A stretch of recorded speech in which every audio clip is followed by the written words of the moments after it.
Shemar Stewart said the quiet part out loud about the Bengals, and it had everyone turning heads. But in this video, I'll explain why he was the one who had to say it and where things go from here.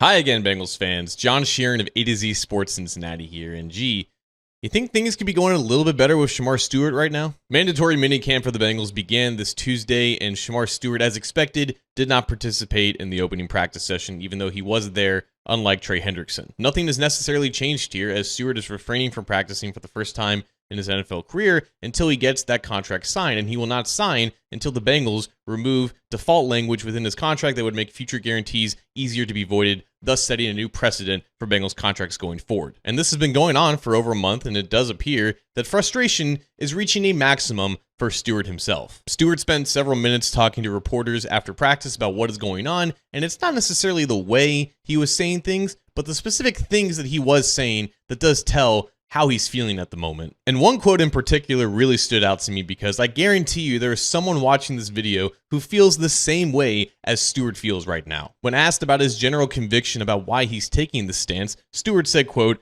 "I'm 100% right.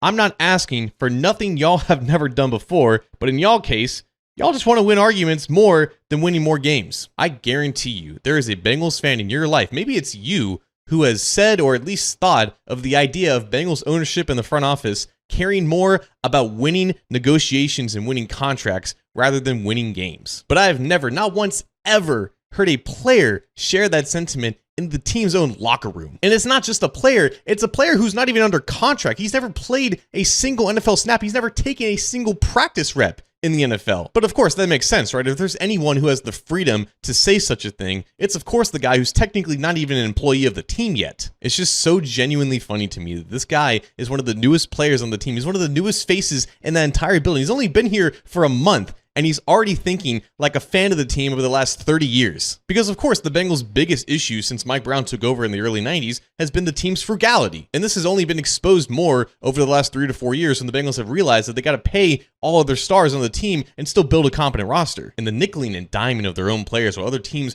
are finding new ways to institute more cash into their operations and finding new ways to manipulate the salary cap, it's just putting the Bengals further and further behind the chains. Their lack of financial flexibility and their unwillingness to change in that regard is only going to get more and more exposed as more and more cash gets pumped into this league. And again, Stewart has only been here for a month, and this is already how his mind thinks. Now, how this all concludes is very simple. Stewart will eventually sign. It may not be tomorrow, it may not be next week, it may not be next month, it may not be until right before the regular season begins. But he will put pen to paper, because in classic Bengals fashion, when they know they have the overall leverage advantage in this situation, they are going to utilize it. And the only thing that Stewart has left to do is exactly what he did Tuesday afternoon. Paint the Bengals as the absolute villain. And of course, there's part of me that definitely agrees with that, and there's definitely a lot of you that would agree with that as well. But the Bengals have never actually cared once about how they are perceived, no matter how much it actually impacts their ability to win a Super Bowl. The thought that actually interests me at this point is what the perception of Shemar Stewart is. Like, does this make him more relatable to Bengals fans, or is his overall defiance something of a turnoff while he hasn't actually done anything in his NFL career yet? But I guess that's for you guys to decide. So let me know down in the comments below, what do you think about Stewart's quotes and how you think this entire situation is going to be resolved? Because believe me, we are still weeks, if not months, away from that happening.